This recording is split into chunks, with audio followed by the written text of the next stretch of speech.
Hey everyone, welcome to another episode of Change with Colton. Today I have the pleasure of speaking with Fiona Bao. She is a founder and CEO of Lushair Technology, a fast-growing wellness tech company that has secured significant angel investment, has over 6,000 users across 13 countries, and over a 50% month-over-month growth rate. Welcome to the show. Hi, Colton. Thank you for having me. It's my pleasure. So, to get started, can you take us through your journey, explaining what led you up to today?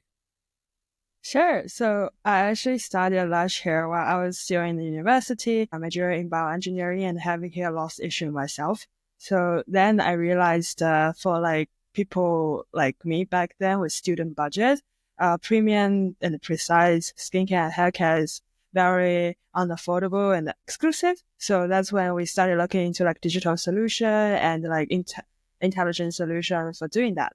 And our first MVP was actually like a mini app which is taking a selfie and then we tell you what type of hair loss and what stage you have. And that was trained on maybe like 8,000 images. We worked with like hair transplant clinics to capture.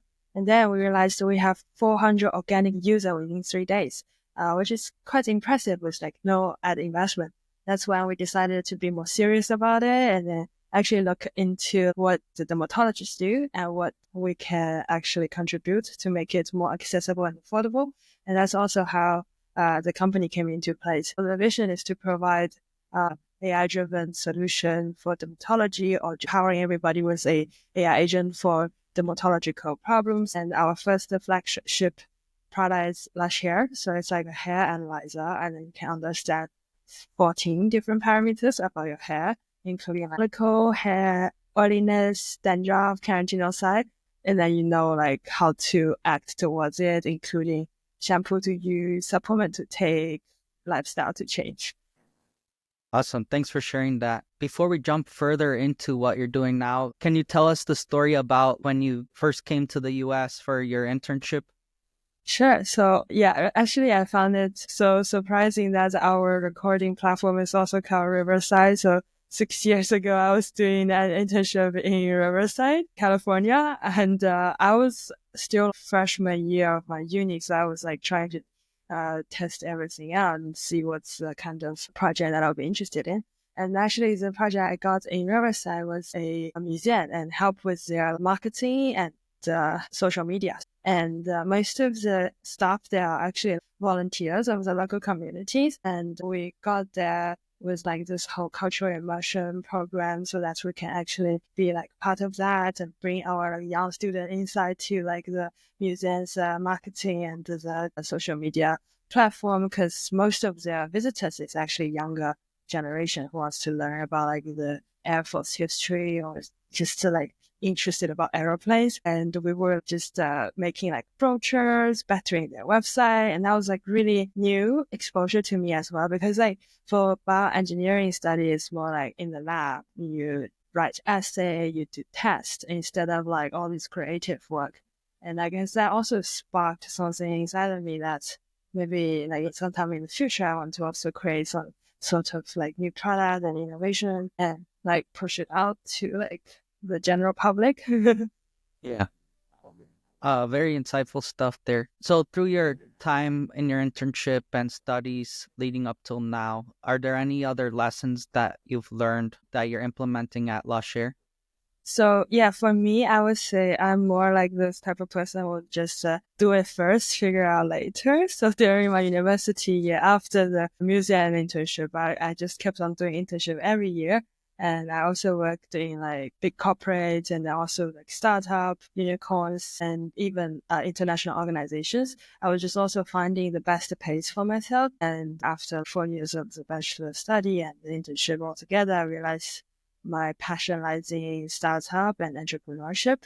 And also that's when like the whole idea of Lushair came into place as well. So I was at this crossing of my life. I need to make a decision that do I want maybe more stable corporate job or do I want the entrepreneur journey? And I just took a leap of faith because I think this product looks interesting. This is something me personally is passionate about. And they have always been inspired after my internship, like this startup unicorn, because the funding team, they were also just like super young. I think they graduated from like their bachelor degree and then started the company within 2 years. But 6 years later, it's already a unicorn size. Wow. So it's kind of like you can see the end of the tunnel. But you also know like the sinking cost and the opportunity cost. And the good thing is when you just graduate and you have pretty much zero sinking cost. So I was like, why not? Let's just do it. Awesome. And yeah, that's really cool that they are already at that unicorn status. What else from that experience did you take away? How did they grow the company? Right. So that company, they're like B2B fintech, which is this platform for like company that's doing business or e-commerce in like multiple countries to like transfer currency much easier. So their idea actually started off by they were like part-time opening a cafe shop, coffee cafe in Melbourne, while like the founders were working as like coder or banker. So they realized, okay, to just import these like paper cups from China, I am actually losing a lot of money during like the exchange because like bank doesn't have the most favorable exchange rate. So then they started building this whole third-party platform. And for me, I would say that type of like, I see a problem and then I try to figure out a solution and benefit people who might have the similar problem, or like as how Y Combinator put it, like build something people want, really inspired me. And when I was working there, they were also quite decent size, 800 employee across the world at that time. So it was still very like the structure is still very democratic. Like I was working there as an intern, but I was lucky enough to be just working in the same table as one of their co-founder, who's also a female. So I could actually learn a lot from her just from a day-to-day basis. And I think she was also the major salesperson when the company was established. So I even elevator pitched about my idea to her, and she was giving me a lot of insightful feedback, as well as like some other friends or some other funder that could go and she could like referral and just go and ask for advice and insights from. And that part made me feel like, yeah, so they started with idea, with building something people want. And by the end, they are kind of like pretty successful. They're also willing to like give it back to like the younger generation or just to pass on like the entrepreneurship and craftsmanship. So I think that part really inspired me and also kind of a role model for me to follow. Yeah, thank you so much. That's definitely valuable to the audience, and I'm glad you got that experience to help you now with what you're doing. So jumping back into Lushair, you said you got about 400 users in the first 3 days, and that was organic growth. Yes, I was like always reading these like lean entrepreneurship or 0 to 1 kind of book. So when we were just like issuing that MVP, we were also thinking about, is there any way that we can have this whole viral marketing, viral growth instead of spend money on ads? So when we push that mini app, there's this result page of like the analysis result. So according to like this international medical category, there's like 7 levels of hair loss, and then we just named them. We kind of gamify each level, and like maybe the first level, which is like the most not severe one. So you may be like bronze hair loss star, and then if you're second level and you're like silver, and third level you're like gold, something people will be like interested to share onto the social media. And I guess that's also how the 400 organic user came into place in the beginning. And even for now, our product is like B2B2C, but the B2C part still has like a very big portion in revenue, and we heavily rely on social media as well. Because our target is also relatively younger generation, so social media definitely has a very strong impact for this whole group of people. For sure. Yeah, I mean, when you're getting that growth loop in place is definitely necessary. I was listening to another podcast, Lenny's podcast, about Duolingo, and gamified the experience with the amount of lessons that people are doing, and it showed a lot of user growth. So you just came to the US not too long ago. Are you liking it so far? I would say I'm definitely I would say I'm mingling very well because I definitely had like this lucky early exposure where I was doing the internship, so I already kind of know how the working culture is like and how to socialize with people. I guess like that's some lucky part, and I'm like grateful for like making this whole like back then it looks pretty chaotic. Like why would I do all this like internship in like different country and different industry? But now it's all like like the experience became like fortune, and it's easy for me to like try to fundraise, try to build my network, try to also like tell the entrepreneurship story to people because that's what helping people build the brand awareness.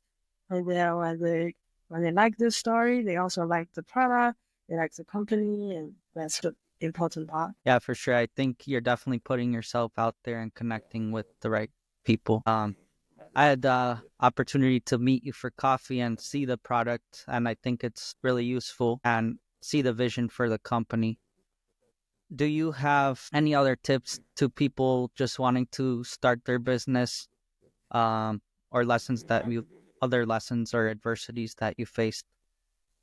I would say I'll be speaking for myself, which is younger ladies who's trying to start their own business, which I have been seeing a lot in the tech world that there's a lot of early 20s men who's faithful and bold enough to build something of their own, but not enough ladies because I guess, first of all, maybe we're less risk taking. And also, like the general public hasn't establish those role models because when we think of entrepreneurs, we think of like Jeff Bezos, Mark Zuckerberg, and these are all like male image. So if we can have more positive female entrepreneurial images, which we are already seeing right now, like more and more in the news, press, but yeah, I would say if we can have more female founders, we can definitely make the world a better place because like when I was growing up, there was like a few products I really love. There's one product called Flow, which is like a tracking app for females that cycle, but the founders are like two brothers, which is like super absurd. Like this is like such a female health app, and why would the founders be only men? So yeah, I guess if we can have like more female and more empowerment for female founders, we can also have more innovation and more aspects that previously maybe we haven't seen. For sure. Yeah, I think there's a statistic as well, like only 2% of VC funding has gone to females, but I think the changes are coming now, and I'd love to be a part of the change as well. Like the amount of knowledge and impact women have on the world is like tremendous. So yeah, anything I can do to help, let me know as well. Sure. Um, Maybe you should even just start like a whole like series about like female founders. yeah, yeah, Yeah. that's definitely a good idea when the time permits, for sure. What else can the audience help you with today?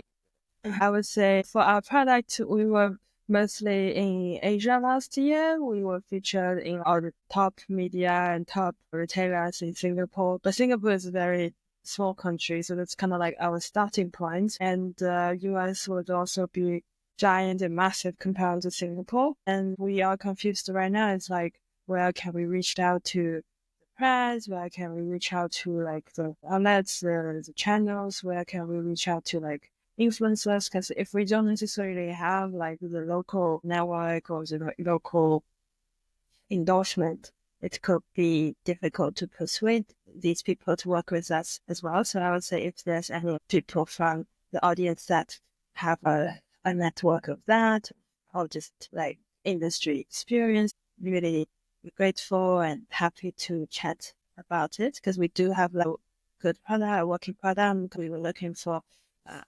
partners and like media covers and influencers who's like willing to bring our product, bring our story to bigger audience.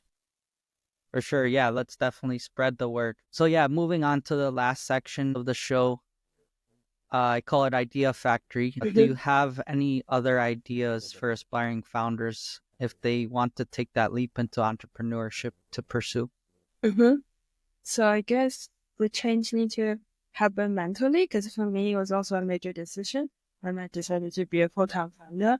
So I guess yeah, we can like evaluate the opportunity cost or the decision cost of like the decision to make. Because I also know lots of founders, they started part-time first, and then when they see better market reaction, they decided to go full time, which is totally reasonable because like right now the economy is not doing the best. And besides that, I would say when you actually start off doing, because like you have this whole phase of like making up your mind and making a decision. But I guess once we set off to do that, we just aim for the goal, aim for the end of the tunnel, because the process is definitely going to be super difficult. I had maybe like 2 years, just pretty much have no personal time, focused on the product building, focused on just like being with the team, and also a lot of endless nights just even sleeping in the office. But I guess once we can bring out the product, once we can showcase what our goal or our vision, or even just like the minimum viable product, that'll make all the time and effort worth it. Definitely. Do you have any last minute thoughts? Mm-hmm. I would say, I think what you're doing is also like a very amazing uh job, because like the whole community you're building is really like a supportive. And because like sometimes when you're entrepreneur, especially in Singapore, because like all the elitist people, they're like in finance and corporate, and it's very lonely as a founder, because you sometimes can find it difficult to find similar people. People can understand about your fusion, your stress. So by having this whole community and we're building this in the Bay Area, which is where the best founders come, that can also like provide this amazing network and supportive system for just founders to push further and keep on going. Appreciate that. And I'm glad to have you as part of the community. If there's anything else I can do, just let me know. Sure, thank you so much. And best of luck for you as well. You have my best wishes, and let me know if there's any thing else I can do for the community. Yeah, sounds good. Thanks again for hopping on Change with Colton. Remember to be grateful and stay blessed.